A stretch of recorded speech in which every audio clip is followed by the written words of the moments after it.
American foreign policy today. So we agreed that, or I decided, that is to say, that we'll go in alphabetical order by last name. And Phyllis is going to go first, and then Dan, and then Larry Korb. I'll say a word or two about, you know everybody up here, but just to express my personal admiration for each and every one of these people. Phyllis has worked for years at the Institute for Policy Studies, where I used to work, and giving us clear information about the Middle East, about the UN, about American foreign policy year after year, and I admire her work.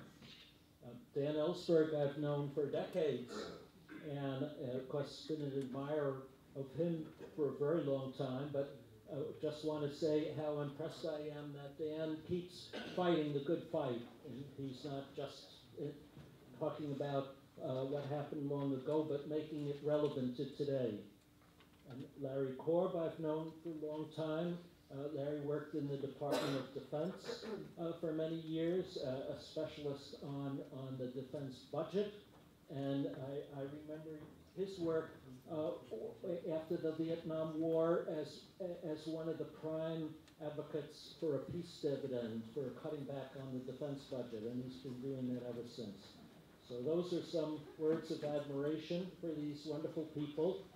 And Phyllis, you're going to start. You have 10 minutes, and I'm counting. Okay. Thank you all for coming. I hope all of you got outside during lunch on this stunning day, because really, all of us who are spending our day inside, there's something sick about that. Because it's so beautiful outside. But thank you all for being here. You know, I'm going to cheat. Sorry, Michael, but I'm actually going to cheat. I was going to start with a discussion of two lessons around foreign policy, one having to do with how proxy wars don't work, the other having to do with the need for demonization to justify wars at home, meaning racism, Islamophobia, etc., which have carried with us from Vietnam till today. But I'm actually not going to talk about that, because I only have 10 minutes.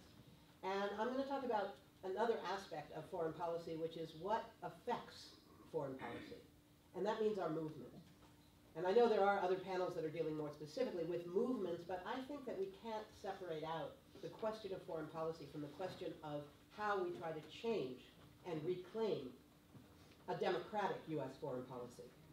So specifically, I think the question of how, it's not even a question whether, it's a question of how do social movements affect U.S. foreign policy is critical for our understanding of the Vietnam period, and it's critical today, because I absolutely agree with Michael that we are in an incredibly dangerous moment. You know, I was speaking in another church basement this morning up in Catonsville, and we were talking, among other things, about the dangers facing U.S. foreign policy right now, particularly around Iran.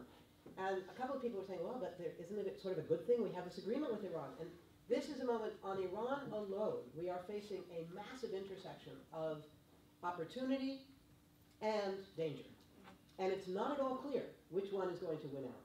This is the Chinese version of may you live in interesting times. These are really interesting times. And it is a really dangerous moment, because there are right-wing nutjobs in this city who are trying desperately to undermine the possibility of that agreement from working. There are some right-wing nutjobs in Tehran, but at the moment they're kind of quiet. They're not playing a very significant role. So the real threat to that agreement right now is coming from Washington. And we have to take that very seriously. What I think we have to look at is that while 9/11, and particularly the events of 9/12, the events of George Bush's speech when he announced that the response to this horrific crime against humanity would be to take the world to war. That day, 9/12 is what changed the world. 9/11 didn't. 9/11 was this huge crime, but it didn't threaten the world. It didn't threaten our democracy. 9/12 did all of that. And we are paying the price today. The people of Iraq, of Afghanistan, of Yemen, of Somalia, etc., are paying a way higher price than we have ever envisioned. But everyone in the world is paying the price for that moment. So what we have to look at is the need for building the kind of global movement that is going to be able to have a massive impact on this foreign policy that is having such a massively deleterious impact on the whole world. That's not a small task. You know, the Vietnam movement was global on a certain level, but it was global because people in France and people in South Africa and people in India were mobilizing their own movements against the war. We weren't talking to each other very much. I mean, there were a few people flying around, but most people didn't have plane tickets. Most people didn't even have long-distance phone calls, let alone the phone number of somebody to call. Who knew who to call in New Delhi, really? I wouldn't even speak about the internet. What we have the capacity for now has changed our level of expectation and our demand of what we need. So the kind of mobilization that's going to have a real effect on US foreign policy has to be global in its reach, because the policy has been global in its devastation. So if we look at Iraq, we can look at and learn the lessons of how that global mobilization happened. And it was, I would assert, a huge victory. Now, it was not a victory on the most important single goal of the many goals of that mobilization, the mobilization that was one of the first to be a mobilization against a war that had not yet started. It did not stop the war. We cannot claim that victory. It did not stop the war. By the time that mobilization was able to cohere, the war was going to happen. There was nothing that was going to stop it. But it was a huge victory, for one thing, because it's because of that mobilization, and I would say particularly the mobilization of February 15th, 2003, the day the world said no to war. How many of you were on the streets that day in New York City? Pretty much everybody in the room. It was like everybody in the country. Much of the world, somewhere around 14 million people, according to the Guinness Works of, well, maybe, according to the Guinness Book of World Records, in 665 cities all around the world, were in the streets saying one thing: the world says no to war. And I would say it's for that reason that we are not at war with Iran today. That's the kind of victory we have to claim. It's true we could not stop the war against Iraq. But we are not at war with Iran today, and we would have been. We absolutely would have been. So that's the essence of what we need to rebuild. A precedent was set in 2003 that UN approval is going to be needed for imperialist wars. Who knew? Nixon never thought about that. Johnson never thought about that. That wasn't a factor. I don't know if anybody talked about international law back then. I never heard anybody, I mean, I wasn't around in the early part of it, but I never heard anybody even in the later parts of the war talking about how this is a violation of international law particularly. Now international law, and, well, maybe. I'm just saying I never heard it. Maybe it did exist. But the question of UN approval, the idea that the UN Charter says there are only two ways you can go to war. One is immediate self-defense, only until the Security Council can meet. And the other is if the Security Council approves, that somehow that should be relevant to the United States. What a travesty. How can you imagine? We're not bound by international law. That's for everybody else. That's for the other guys. We go to war to make other people abide by international law.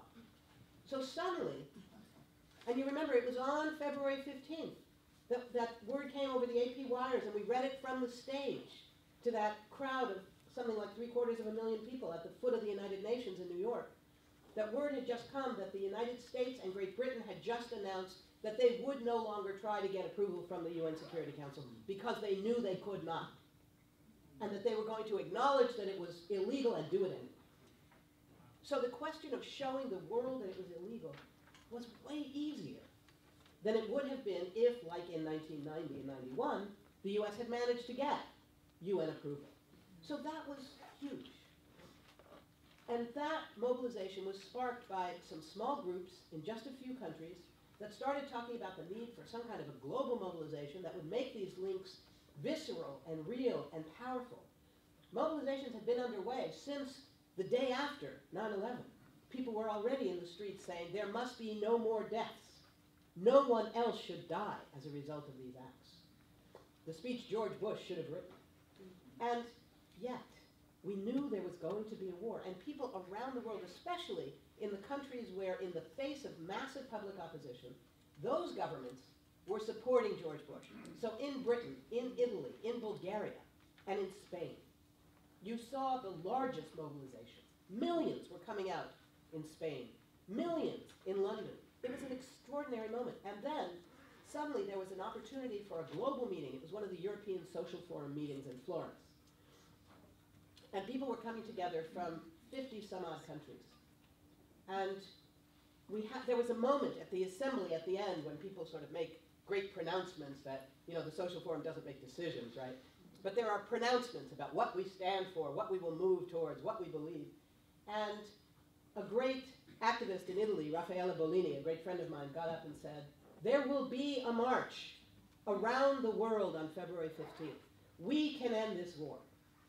And the applause roared out among, it was about 8,000 people in this huge warehouse that were listening to her. From those 30 countries or 50 countries or whatever it was, all of whom then went back and said, hey guys, we got 6 weeks. We got 6 weeks to pull this off. And somehow, we did it. All of us together, all around the world.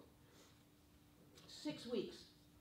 It was enabled by the internet, but it wasn't envisioned by the internet. The internet didn't make it inevitable any more than the uprisings in Egypt were made possible, made inevitable by the internet. It wasn't the Google guy who made the revolution in Egypt. That revolutionary process was set in motion by union movements and labor movements a decade earlier. And later, after the overthrow of Mubarak, some of the people who had been involved in the Google generation, who were using Facebook and Twitter, but who realized that when the regime would shut that off, they would go back to the original ways of organizing, and they would rely on the taxi cab drivers and leaflets in the mosques to reach people. They said, what we have to do now is remember what happened on February 15th of 2003. And they traced the success of the Arab Spring, Tahrir Square, directly to the events of February 15th. It's an extraordinary thing. There's a great film that documents some of this called We Are Many, that includes interviews with some of these incredible Egyptian activists who talk about that link. That's how we have to define the impact of our movements on foreign policy. It's not only about what happens today. Can we stop this war? Raffaella was wrong. We couldn't. But we set in motion a new understanding of what global mobilization could look like. We set in motion a process that made the cost of going to war infinitesimally higher. It made the possibility of war in Iran almost impossible. So it was an incredible success on that level. Okay. 40 years after Vietnam, Bush thought suddenly he had to get UN approval. He faced massive upheaval of people who thought, we don't just have the right to march, we have the right to make our march mean something. Somebody wrote that there should be a new international law that says that it's a particular violation to go to war in the face of overt global opposition. What a concept. That's because of our work since Vietnam. The victory of the Vietnam anti-war movement is that we are not at war with Iran today. Good.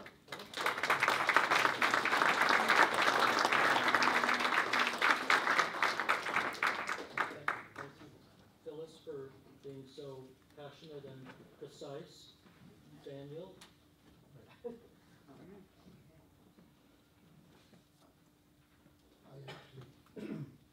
I actually have some disagreement with what I just heard. I actually have some disagreement, Phyllis, which is extremely unusual for me with you. And I'm not, I don't want to spend my time today on that. We can discuss it later.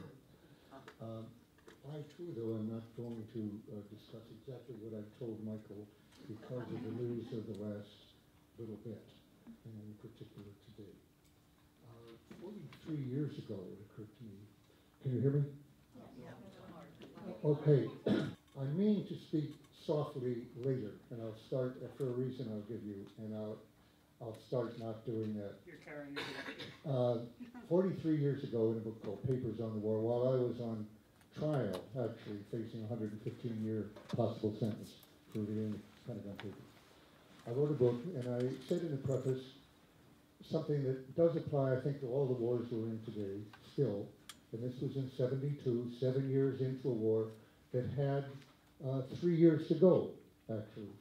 And it was, I said, this war needs not only to be resisted, it remains to be understood.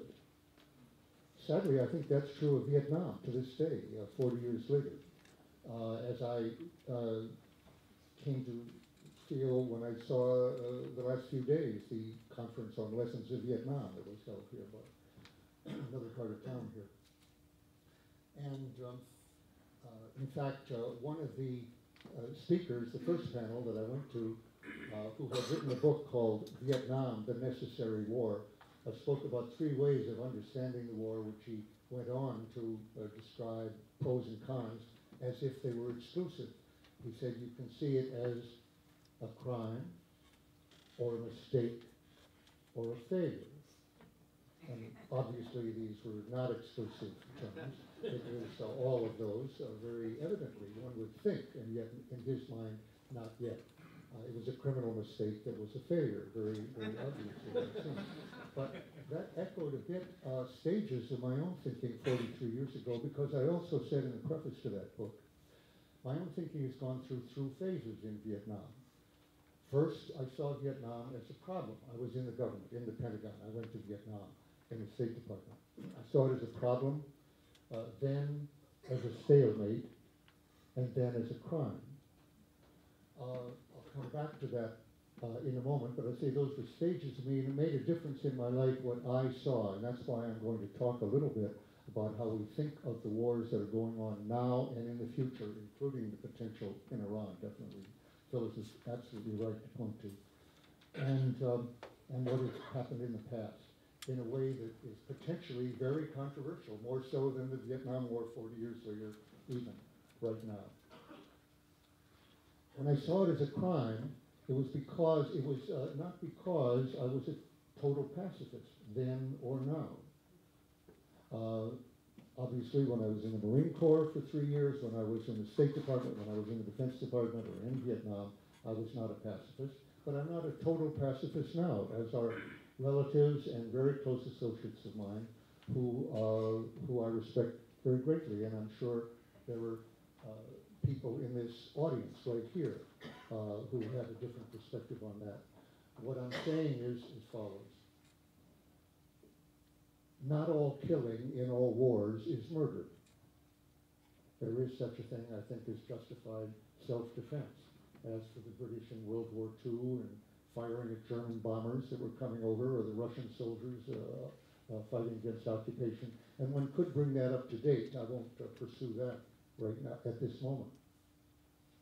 But a great deal of killing in war is murder, much more than any of the perpetrator nations are willing to acknowledge, or their citizens do acknowledge. And I believe there is something to be gained by pressing that very unwelcome perception on prosecutors even, and on the public.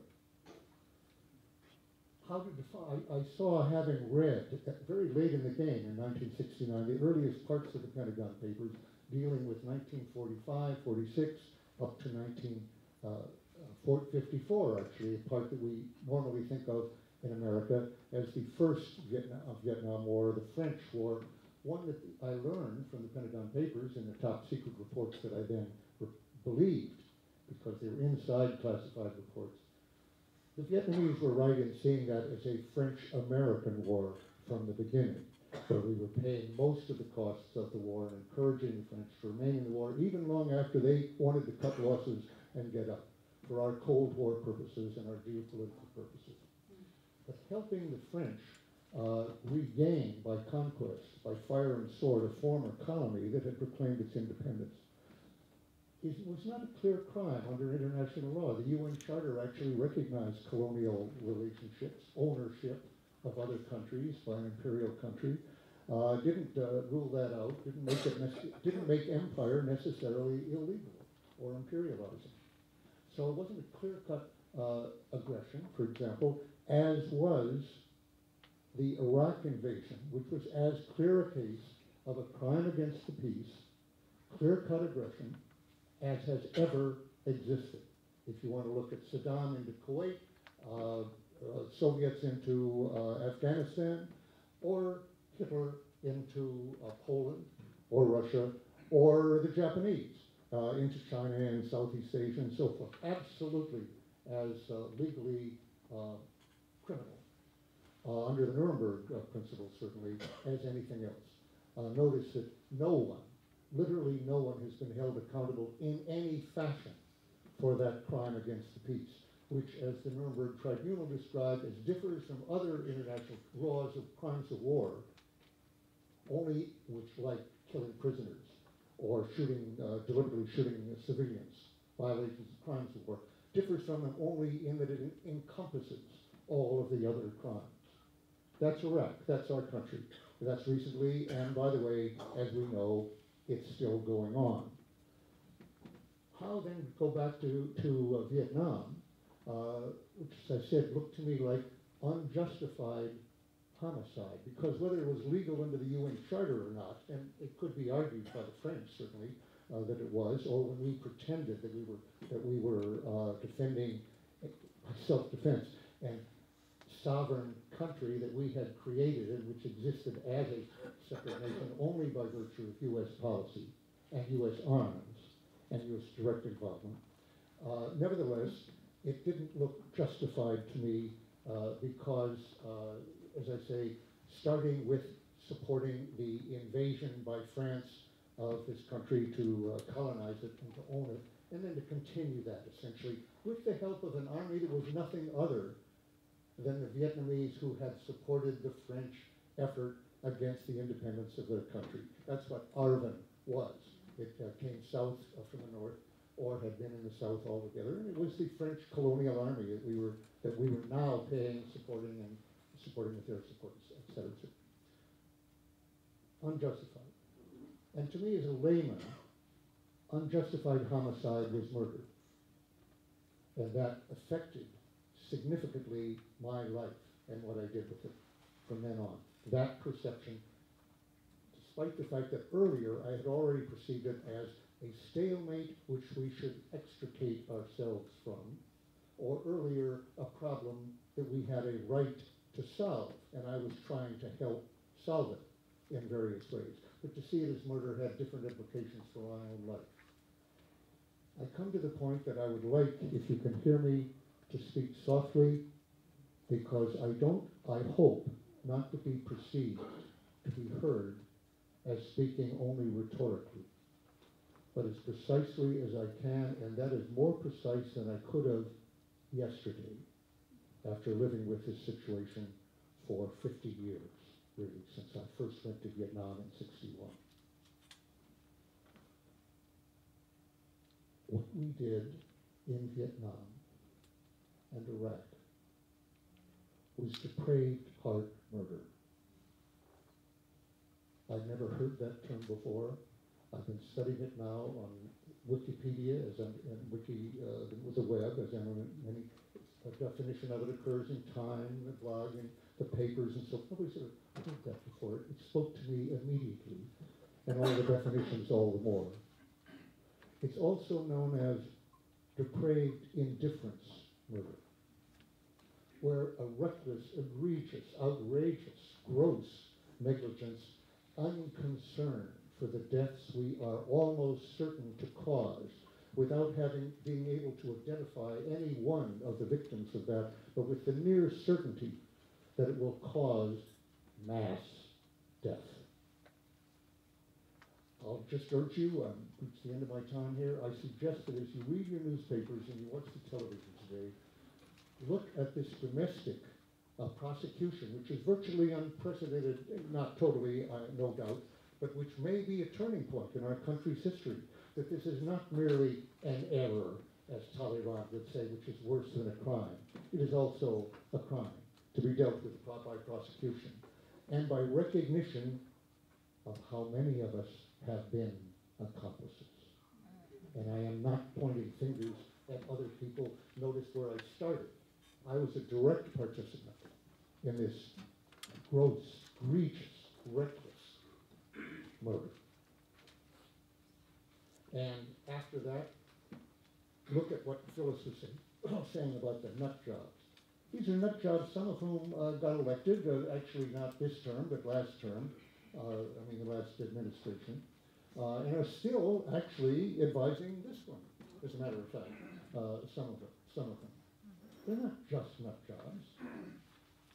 How many institutions are implicated in urging this country forward into wars that will be massively murderous?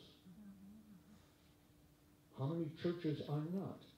Well, actually, more churches are speaking out than was the case in Vietnam, I'm glad to say. Possibly more unions are. I'm not sure. That's been a very iffy question. There were some in Vietnam, actually, that were relatively good on that. Not too many. How about academics, though? And not applying it only to the war, but to the torture, to the drones. The drones are where they can kill people by signature strikes, meaning people who look like they might be suspicious, like a black man running away from the police. Isn't that necessary cause? Have we learned a new reason why a black man being hailed by police might choose to run away? Should he not run away at this point if he wants to live? Well, I'm speaking louder than I wanted to. But I am saying, how much do I have? 1 minute? 1 minute? Okay. Look at all of these issues as if they might be perceived not only as mistakes and lethal, but as against our deepest norms and against our values in some way. We keep hearing about American values. What are these American values? Obama keeps telling us the torture, for example, that's not American. Well, actually, it is, as we now know. The question is whether we change that. The laws on the books? Yes, they are. These laws have always been on the books. Which policemen have been accountable to them before that? What I'm saying is that the culture of immunity for domestic police, which is being challenged today for almost the first time in a new way, in which may lead to a new day in this country, is a culture of immunity that applies Republicans, Democrats, to the national security elite, and to the newspapers like the Washington Post that have cheered them on at every point of the way, and so forth, and all the people who have failed to inform themselves. Last thought, if I may, Michael, I'll just say this. I said my perception affected the way I acted. I tried to extricate ourselves. I tried to solve the problem. When I saw it as a crime, murder, I felt now that the young men who were going to prison non-violently to protest and show dramatically their non-participation in this murder were not doing too much or excessive. They were right, and they should be imitated, and I should ask myself to do the same. So that it was a crime, it was something not just to be solved or execrated, but to be exposed and resisted at whatever cost to my own liberty or welfare or like, just like the thousands of young Americans who chose to go to prison to protest the Vietnam War. And there is as much reason, though it's not happening in the same way without the drafting part, but there is as much reason to protest the pressure to go to war with Iran or Syria or what is happening in Iraq or Syria and all these places right now as there ever was in Vietnam. Thank you.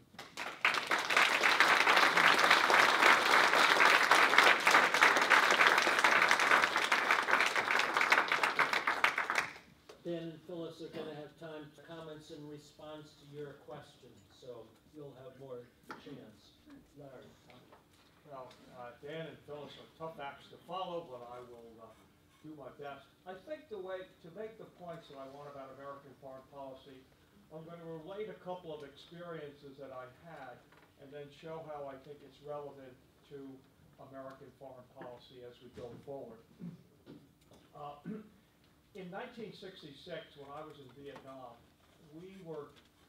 one of our jobs was to coordinate with the Swift boats. You all remember John Kerry in the air was a naval flight officer. We went over to meet the Swift boat people one night and got lost coming back. Now, I was a naval flight officer. I used to sit in the back of a plane and push buttons. We weren't even on. And we were wandering around, and all of a sudden I said, Commander, that's a Catholic monastery over there. He said, how do you know? Well, it was in French, and my French is better than it is now, and having been raised a Catholic, it said, you better behave yourself because tonight you might die or you meet your maker. So we went in and we spoke to the monks, and they gave us directions to get back and everything. And got back in the Jeep, and the commander said to me, well, you know, my French was better than it is now. And he said, what else did you guys talk about? I said, well, sir, I don't know how to tell you this. He will tell me anyway. He said, why do you think you're going to make out any better here than the French? And, you know, then let me fast forward. So I went to Iraq in 2003. Rumsfeld sent a group of us old guys over there to kind of assess the situation. And when I got there, I was talking to a professor at what was then called Saddam Hussein University. I'm sure they've changed the name since. And, you know, he said, you are saying the same thing here that the British did, that you came as liberators, not occupiers. Don't you know that? I said, I do, but I don't know if the guy running the country does, does that.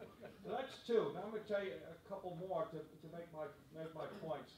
1970, when I was teaching at the University of Dayton, I invited Senator Wayne Morse to speak at the university.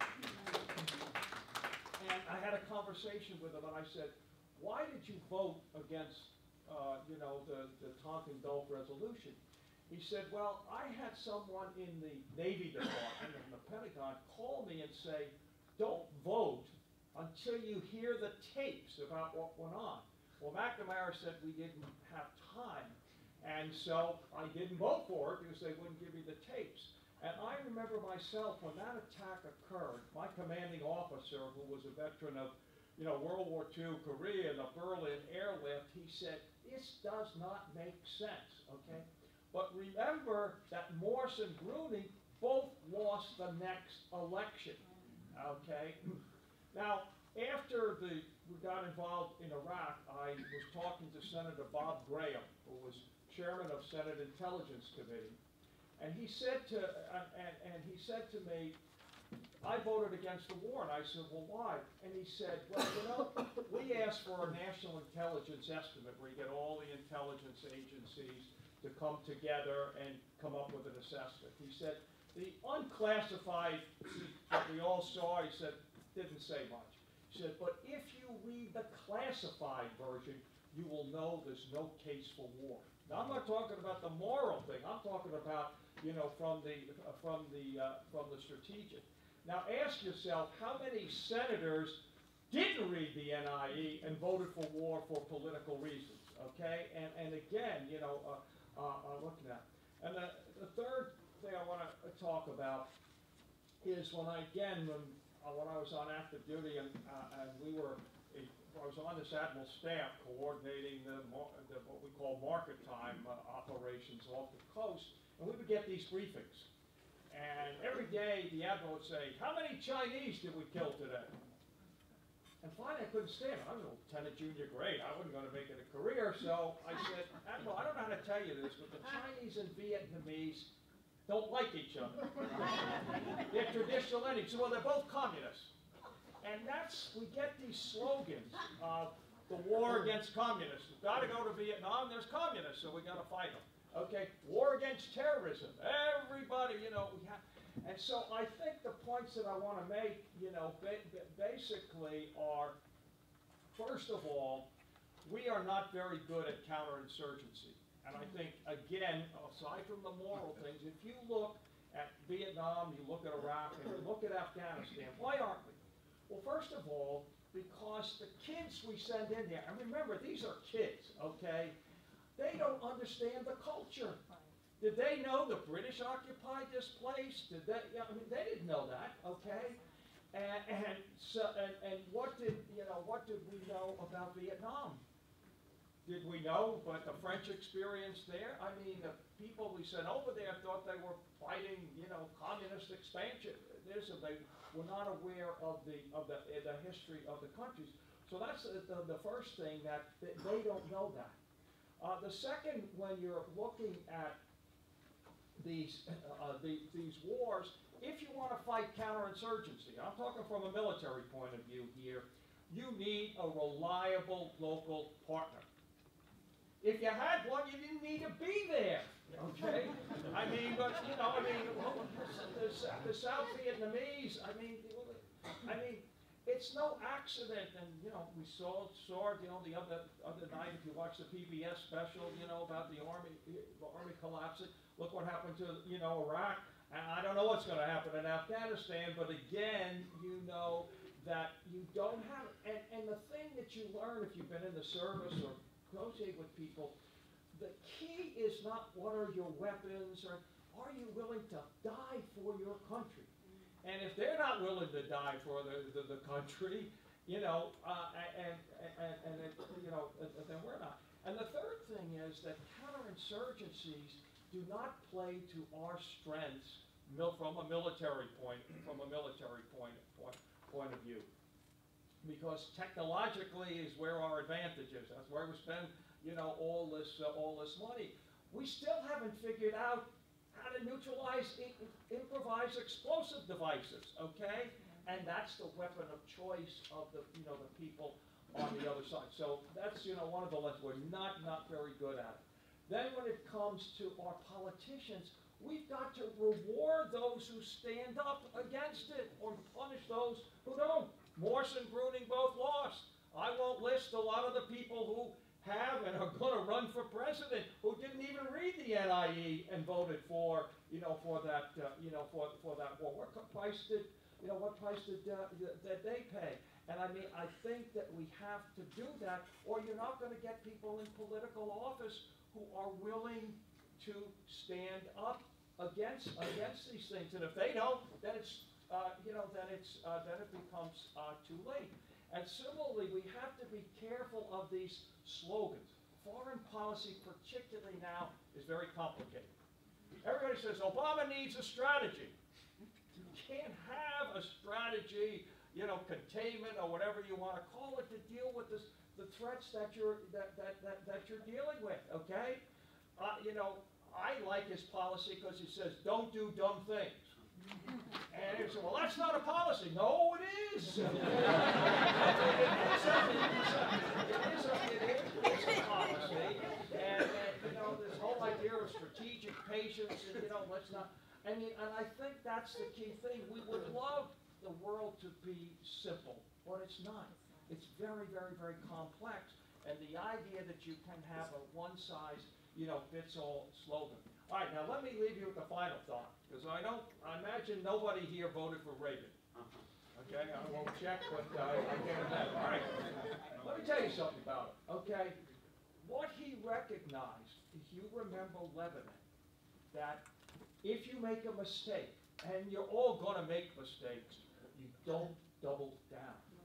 Remember that Reagan got out, and I used to sit at those meetings there, let's blow them back to the Stone Age, and we'll bomb Syria, you know, we'll go to the back of all, and he was saying, how many civilians are you going to kill if you do that? Well, we don't know, it doesn't matter, you know, just what they did to, you know, to the, if you make a mistake, you've got to be willing to admit it rather than doubling down, which is what we did in Vietnam, which is what we did in Iraq, and we're doing in Afghanistan. You keep doubling down. And so, I mean, I think if you look at all those things, the lessons of Vietnam won't be lost. Now, I got a couple of minutes left. I got involved this week in the whole question of sort of the draft and the volunteer military and everything like that. All right. We ended the draft.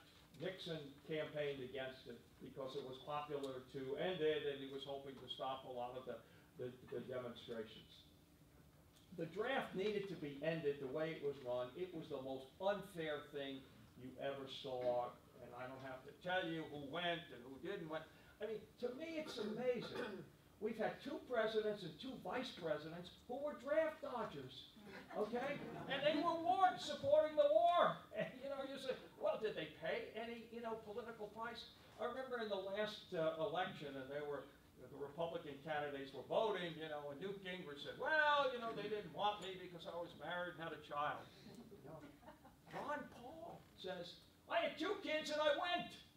Okay, and of course, if you know, with Cheney, you know, the firmest, and the funniest thing about Dick Cheney, and one night my wife and I were at, you know, a dinner, and if you go to these dinners in Washington, they always put you at different tables. And so this woman comes over to me, and she said, Larry, I've been talking to your wife about Dick Cheney. What do you mean? Well, it was the first Gulf War, and Senator Boxer had written to Cheney and said, don't deploy the husbands and wives, both in the military, have children. He never answered. And my wife said, well, that's amazing, because that's how he got out of Vietnam, by having one child. And so Senator Boxer wrote to the draft board. Now, I didn't know you could get it, so if anybody worried about your records, evidently you can get them. And she got them and said, you know, if you remember there, you've got a deferment. You know, if you graduated from college, you could get one for graduate school and law school. Then they took that away. Then he said, well, if you're married, you get a deferment. Then they took that away. They said you had to be married with a child. 13 weeks after they changed that, Cheney went down to the draft board with a pregnancy certificate. Okay, to, you know, be able, you know, to be, so it was terribly unfair, and we did it. Now, when we went to a volunteer military, what? We'll finish. I'm about to wrap up, okay. We put three things in. This is what, if you want to go to future wars. Okay, you're going to have a small, comparatively small active duty force. You're going to have a well-trained guard and reserve that you can call up.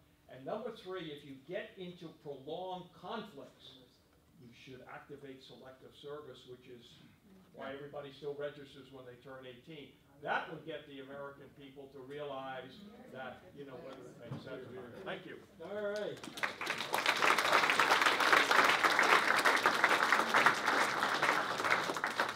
So you have three wonderful people to raise questions with. I will pick people. Please keep your questions precise and no multiple questions. And I'll do my best.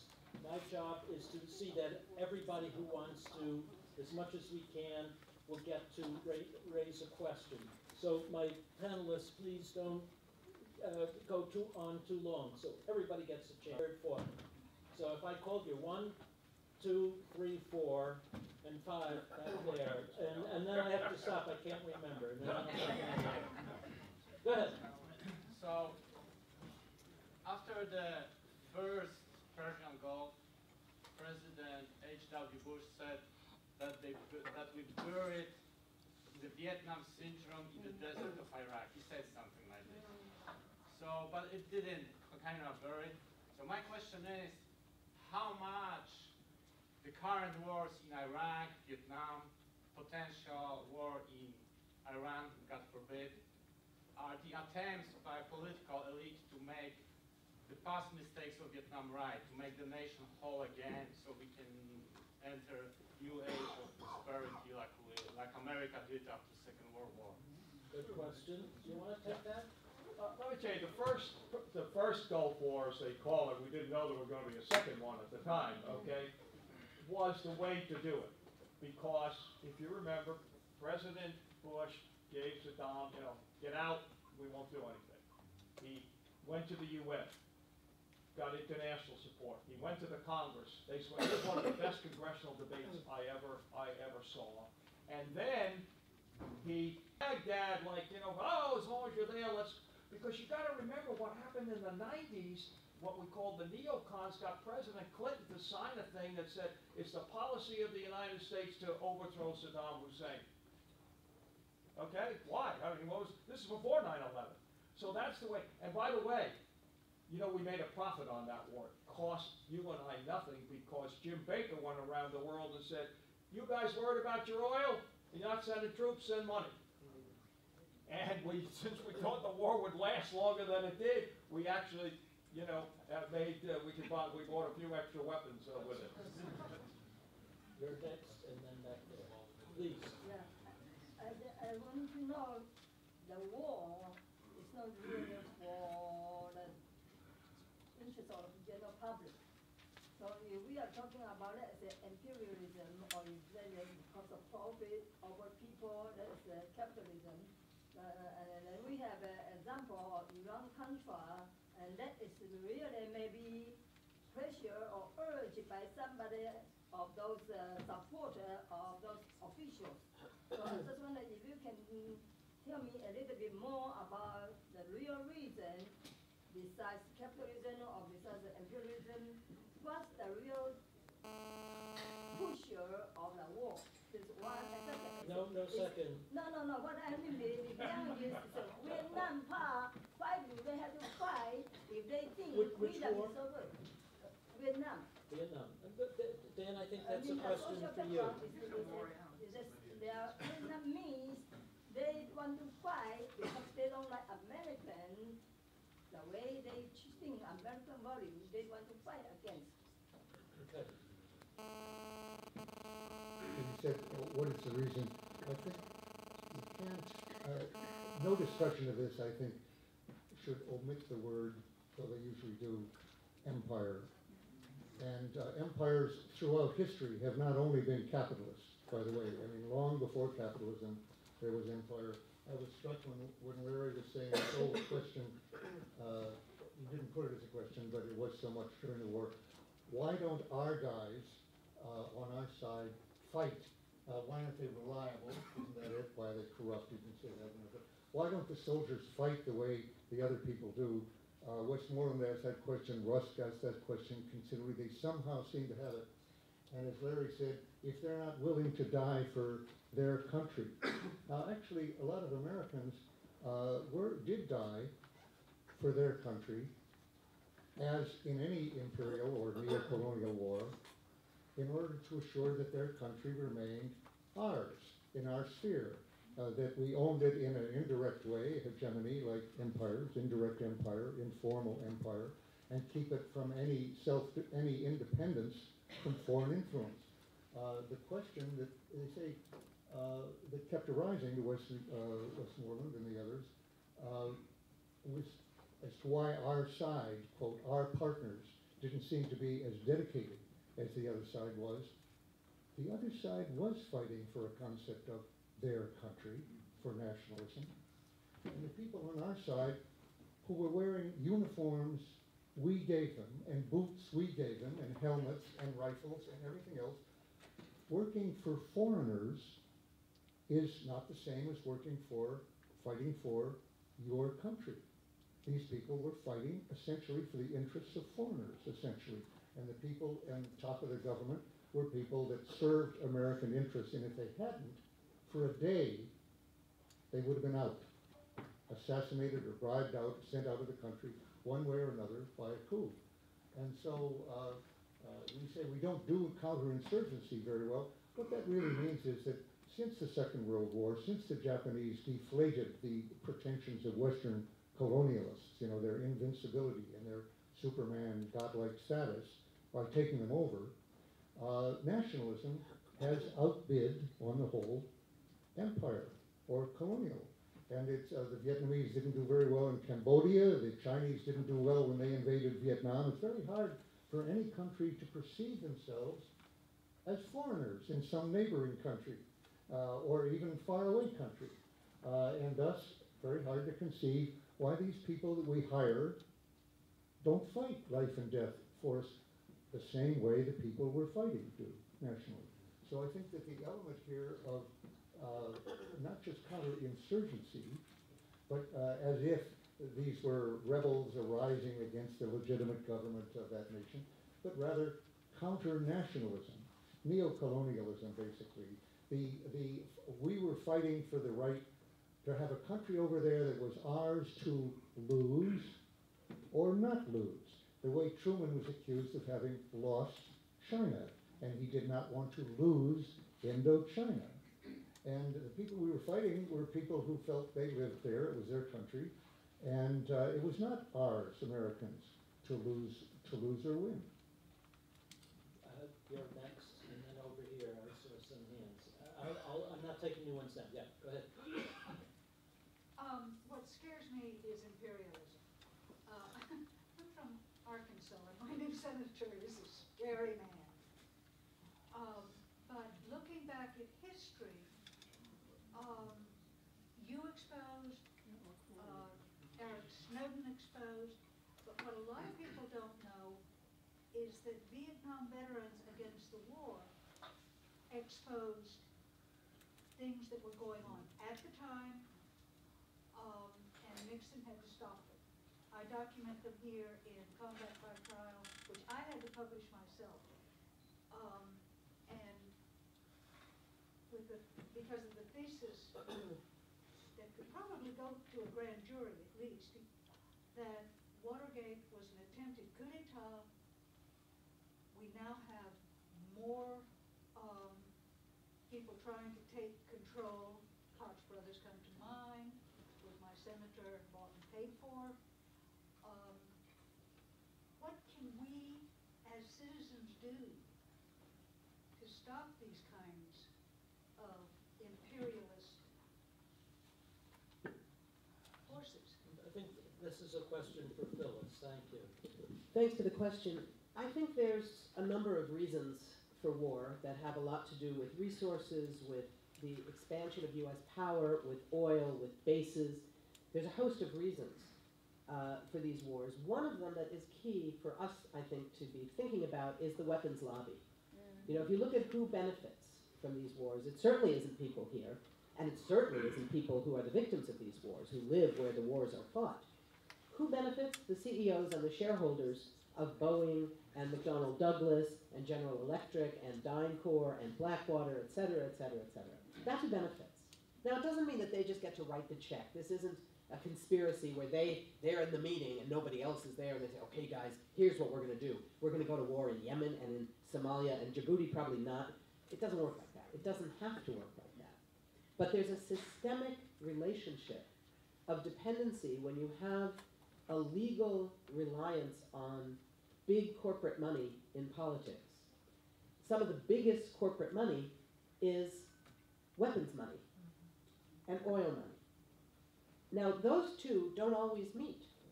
You know, you remember just before he was vice president, Cheney was against sanctions on Iran, for instance, because he wanted Halliburton to be able to get in there and make a killing in Iranian profits by exploiting Iran before there were sanctions. So it's not exactly the same, but they have interests that have nothing to do with our interests, nothing to do with the interests of people in those countries. And I think that we need to be exposing the role of those corporations, their money, their campaign contributions, their lobbies. We also have to expose, I mean, several times tonight, all of us have made references to putting aside the moral side. And it's like, yeah, but at some point, we don't put aside the moral side. At some point, we reclaim that and say, let's talk about the moral cost. When we talk about the costs of war, there's the economic cost, there's the environmental cost, there's the human rights cost, there's the legal cost, and there's a moral cost. Our country has paid an enormous moral cost for our wars of aggression around the world. They are illegal. They are a violation of the fundamental crime, what Justice Jackson called the ultimate war crime, which is the crime of aggression. As Dan said, the crime from which all other crimes remain. But it's also true that we need to look at the micro level at those crimes. So the work, you mentioned the work of Winter Soldier that VVAW did. There's also the work of Winter Soldier 2 that Iraq Veterans Against the War did so brilliantly 2 years ago and got a lot of publicity, got a lot of press. Did it have an immediate impact? No, of course it didn't. But to say that it failed to do that, I think would be a huge mistake because it has the effect of making it impossible for people to deny what is true, for people to deny what our war looks like. So we can talk about it as we don't do counterinsurgency well. What we do well is murder. I don't know if people saw the news today. There was an airstrike in Syria. Over 50 civilians were killed. A U.S. airstrike on Friday. It was only coming out today because it had taken a while to figure out how many people were killed. This was not, 50 militants, 50 terrorists. These were 50 desperate Syrians trying to find a place to live in a country where 2/3 of the entire population is now displaced. That's who we're killing. That's what our wars look like. So when we're talking about stopping them, we have to start with what do they look like on the ground, seeing it from the eyes of people at the other end of the weapon. I'll just end with one quick story. I was on a journalist junket of sorts one time onto an aircraft carrier and an Army, a Navy war game in North Carolina. And they told us we can ask the soldiers anything we want. They're under orders to tell us whatever we want. And I went to this one guy, he looked 12, I think he was probably 20, 21. What do you do, soldier? Or sailor, whatever it was. I'm a gunner. Really? What kind of a gun? And it was a something or other. And I'm a targeter. I said, well, what do you target? Well, I triangulate the blah, blah, blah, blah. And I said, but what are you targeting? Who's at the other end of what you target? And he looked at me very quizzically and he said, ma'am? And I said, who are you shooting against? And he looked again, quizzical. And he said, I'm not sure I understand your question, ma'am. And this went on for a good 2 or 3 minutes. And I realized I was kind of losing control, so I laughed. But this was staggering, and I realized this is how our professional military is trained. They're not a killing machine that, just wants to get blood. Now, there's plenty of people in the military who do. And they end up as interrogators and torturers and infantry and bomber pilots and secretaries of defense and president. That is true. But what's also true is that a huge number, I would say probably the vast majority, their training is technical. They are technocrats. They're learning how to triangulate the figures to match where the whatever goes to match the something or other. And they really don't understand the question of who's at the other end, because they're not shooting at people, they're shooting at targets. Somebody sent me the target. And it wasn't a person who called me and said, shoot at those guys down below. That often happens now. I think it's happening more now. This was in the 90s during the Bosnia Wars. I think it was a little different. But I think that is a reality of how people in the military come to understand what they are doing and not doing. They are doing mathematics. They're doing technology. They're doing murder. But they don't see the blood. And that's what we're dealing with when we talk about what it's going to take to stop these wars. I had called 2 other people. Do you remember who they were? No. All right. So 1, 2, 3, 4. 1, 2, 3, 4, and then 5. So please, could you raise your hand if I just called you? 1, 2, 3, 4, 5. That's the order. And so keep your questions short and the answers short. We have 15 minutes max. So I want everybody to get their chance. Please. Michael, I'd like to ask you, could you just step out of your coordinator, facilitator role for a minute and share a little bit about your own thinking about the evolution of U.S. foreign and military policy in the last decade? That would take a long time, and I don't want to occupy the time.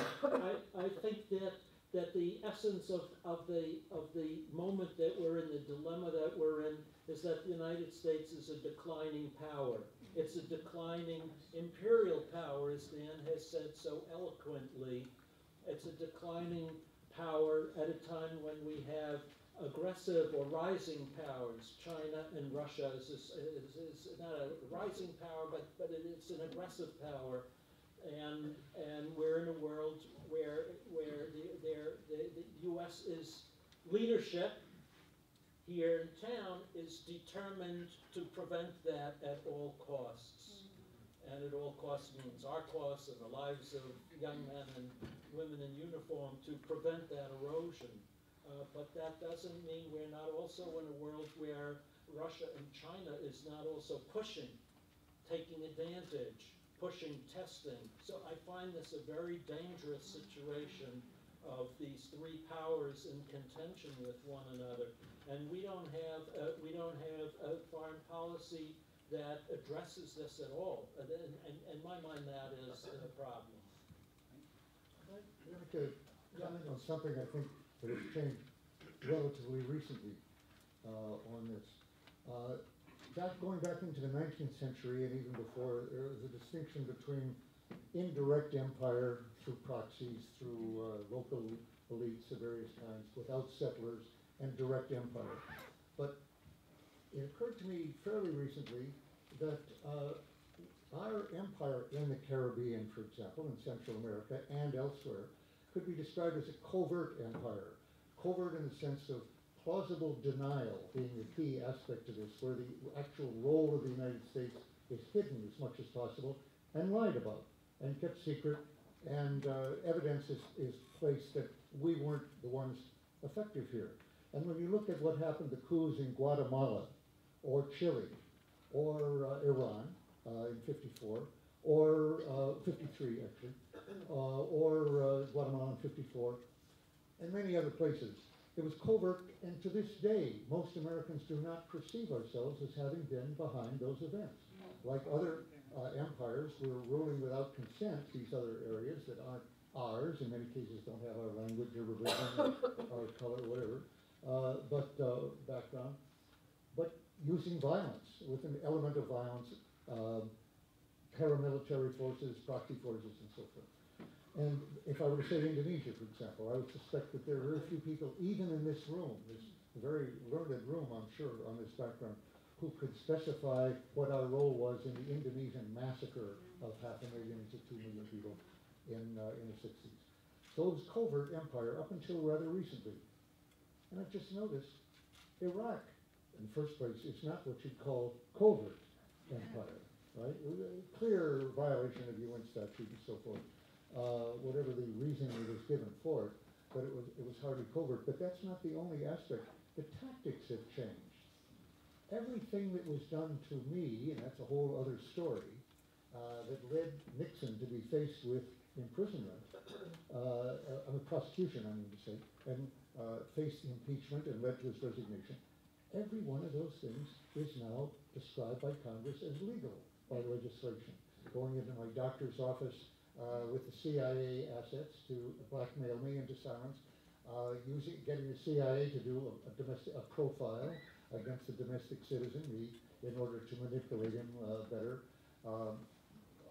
I was overheard on warrantless wiretaps legalized by the FISA Amendments Act with the vote of many people who were in this administration, and sending people to incapacitate me totally on the steps of the Capitol, which was covert.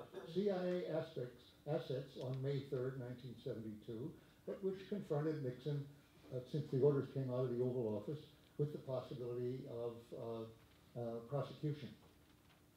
You recognize the others being all legal. Congress is not moved to legalize targeted assassination of Americans, but our president leaks deliberately, as the Republicans accused him of doing, of leaking his participation in a target-picking sessions on Tuesday, where many people, including American citizens, get targeted for assassination without due process, trial, prosecution, or anything else.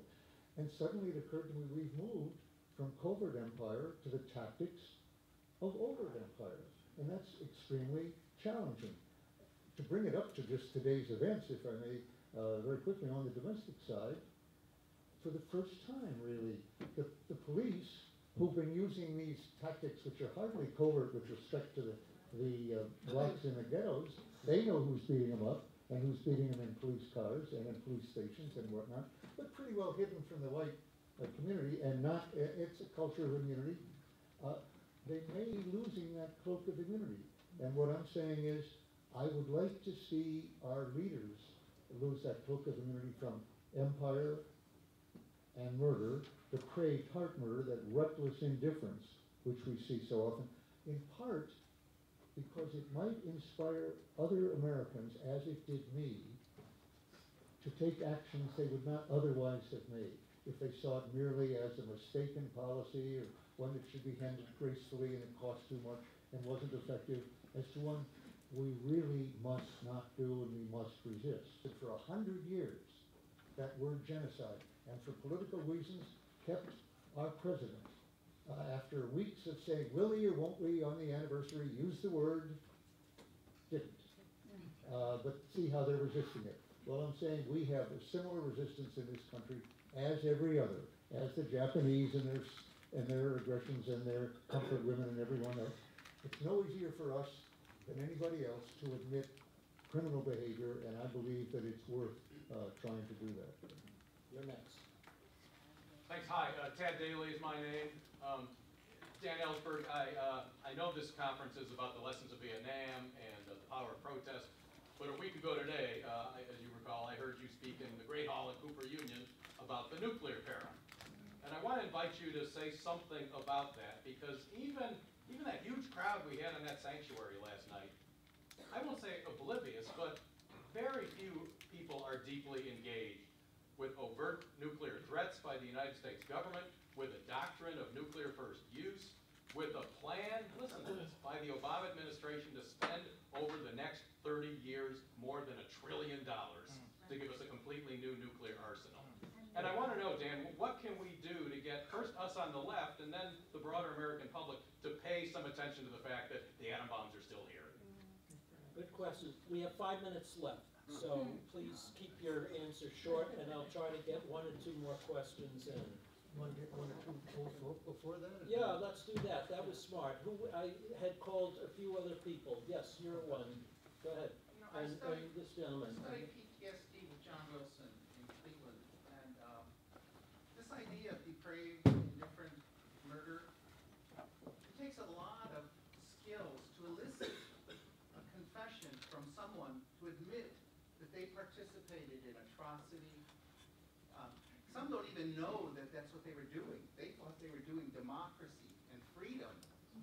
It takes a lot of being non-judgmental, a lot of creating a safe space for an individual to admit that they didn't just pee in the pool, they shit in the pool. How many people get pissed in the pool? You have to finish. Okay, what can we do to create an environment that's safe enough for people that are complicit to acknowledge that that was the person they were before they had a moral awakening or before they had a rational awakening? How do you create an environment rather than just, if you call a Vietnam veteran a murderer, you lost him. How do you not lose the people that you want to admit that that's not the kind of world you want to live in? And I guess, Mr. Ellsberg. Please. Well, it's great that we are sitting here and talking about the lessons of Vietnam. But lessons of Vietnam in the Wall Street Journal in April 30th opinion poll said that Please America... close. Yes, I know we have to being signaled that we have to close. So you have 30 seconds. Okay, I just read this paragraph. No, just tell us what it's about. Well, he's talking about the lessons of Vietnam, but he said that was a mistake that we got out from the Vietnam.